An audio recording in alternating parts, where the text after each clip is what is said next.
What's happening, people? I hope you're all well. So, midweek report time.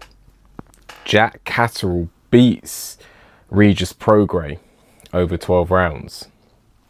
And for that fight, I feel that I rate Jack Catterall very highly, actually. He's a very strategic boxer. He's very good at nullifying what you do. He's very hard to hit clean. I think it's because he's got a small head. There are some fighters who've got like a small head and they're hard to hit with headshots. And he tucks in behind that shoulder and he's got a good defensive construct. Regis Prograis, I thought some of his tactics were right. You know, he was throwing jabs out there, not even necessarily to land them, but so that he could use that jab as a feint almost to land his other shots. But I feel like Regis Prograis, when you got someone who's hard to hit clean, you should really just make your jab a potent weapon in the fight. So when people look back at that fight, they think about your jab. Even if it's not landing, even if it's landing on the shoulders or it's hitting thin air, if people look back at the fight and think Prograis' jab, that can sway the judges. Also, you know, you can tuck in behind the shoulder, be hard to hit, but the body's not going anywhere. You know, you can tuck in behind that shoulder, you can, you know, deflect shots, but what you can't do, you know, one thing you can move your head, but you can't move your body. So the body's not going anywhere. So I think Prograis maybe should have invested more to the body, but you know, there was a knockdown. Catterall weren't really that hurt, but Prograis was hurt and dropped heavily later on in the fight, twice in the same round, but he saw it through to the end despite a really bad ankle injury in the 12th round. But he gets through it, but loses on points and says that Catterall's the best he's ever fought. Maybe he was just saying it. I don't know. Let me just reiterate, I rate Catterall very highly, but I don't know whether he was just saying it in the moment. Maybe he meant it. But either way, Catterall gets the win and he moves on.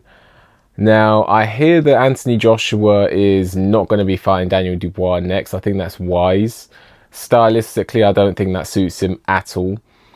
You see, I think that, you know, styles make fights. That's the adage in boxing, and nothing is truer. No truer word has been spoken than that. So in my opinion, I think that Anthony Joshua's style, it's horrible, you know, with regards to Daniel Dubois. You know, I don't mean Joshua's style is horrible. I mean, Joshua's a great boxer, but what I mean is that his style matches up horribly with Daniel Dubois' style. You know, looking at that, I would actually pick Bruno to beat Joshua, because I feel like Dubois and Bruno have comparative styles.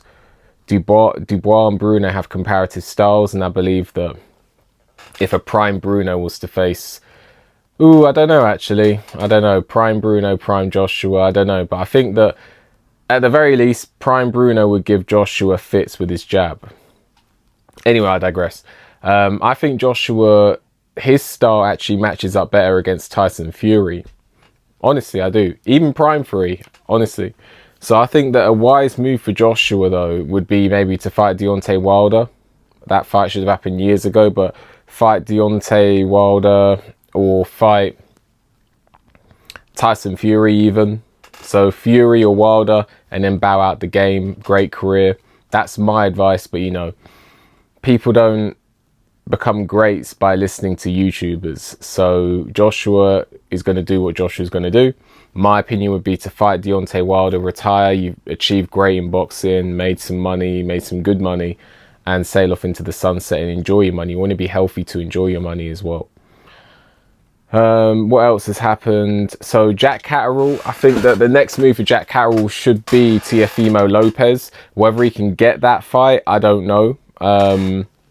Because Teofimo Lopez, you know, we watched him against another tricky southpaw. Hatman made a very good point against Sandor Martin, and he really struggled in that fight, Teofimo Lopez, and got the nod in a fight many people thought he lost. I can see something very similar happening with Jack Catterall. I doubt Lopez would take that fight in the UK unless he was offered silly money. So that's the fight he should aim for. Whether he can get it, I don't know. I think it's very winnable if he can get that fight. Also, Caballero and Bacoli are on to purse bids now, so we'll see what goes down with that. I really like that fight. I really like Caballero and Bacoli. I think that's a fascinating fight. That's a fight between two boogeymen in the heavyweight division, two men that are high risk, low reward. but it's a final eliminator, so whoever wins that, someone's going to have to fight them. And no one's going to enjoy fighting them. Not saying they can't be beat, but no one's going to enjoy fighting that opponent, whether it's Catterall or Bacoli. Chisora Miller, I don't know if I spoke about this before, but that is rumoured to be fighting. Chisora only wants a couple more fights, so one of those could be against Miller. I would favour Miller in that fight, but Chisora, we know he's a Cinderella man in boxing, so who knows what could happen in that fight. If Chisora lands one of his overhand rights, maybe we could see a 300-pound behemoth hit the deck.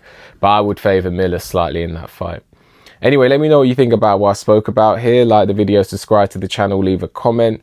Hit the notification bell so you get a notification when I make a new video. If you appreciate my work and want to leave a donation, there's a link for that in the description. And with that, enjoy the rest of your day, and I'll see you on the next one.